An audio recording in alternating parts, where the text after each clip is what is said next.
Hey folks, Marty Nowicki coming to you from the Turning Stone Resort and Casino, home of the 2016 National PNC Championship put on by the PGA of America. The low 20 players in that tournament will qualify to play in the PGA Championship that year at Baltusrol. And today I just want to share with you a couple of ideas about the grip. You know, Ben Hogan in 1957 wrote a great book called The 5 Lessons, The Modern Fundamentals of Golf. And in that book, he spent 43 pages talking about the grip and the setup.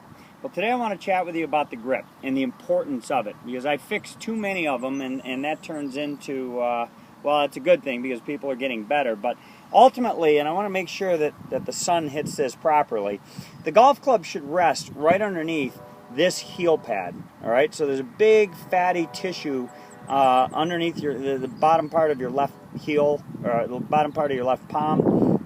The club itself should be pushing up into that, and if I simply hook my index finger on, the weight on the end of the club is pulling down. Well, it's also, this end is pushing up right into my hand.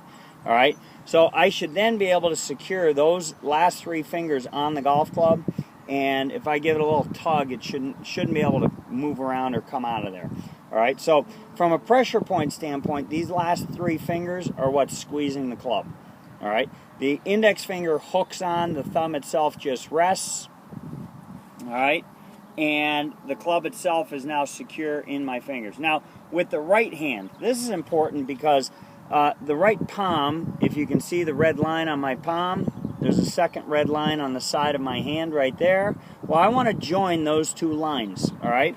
If I were to just align the right palm, I would align it to the shaft, middle finger pointing right down the shaft, and then I would slide my right hand up to the side of the thumb and then curl my fingers underneath the golf club from there. I prefer an overlap grip. Some people interlock it, and you can do either. Some people go all 10 fingers. That's fine as well.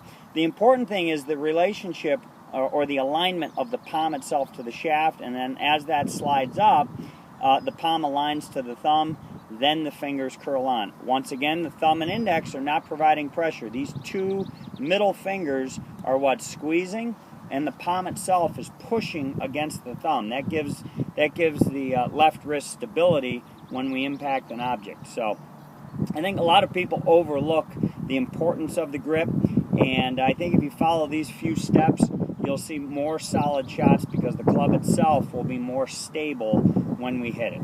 Again, heel pad on top, anchor it with the left hand, just like Mr. Hogan said 50 plus years ago.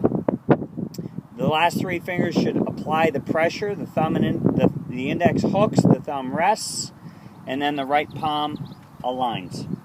I hope this makes your ball hitting a little more solid, and it should certainly make impact more stable. Again, I'm Marty Nowicki, coming to you from Turning Stone. Look forward to seeing you soon.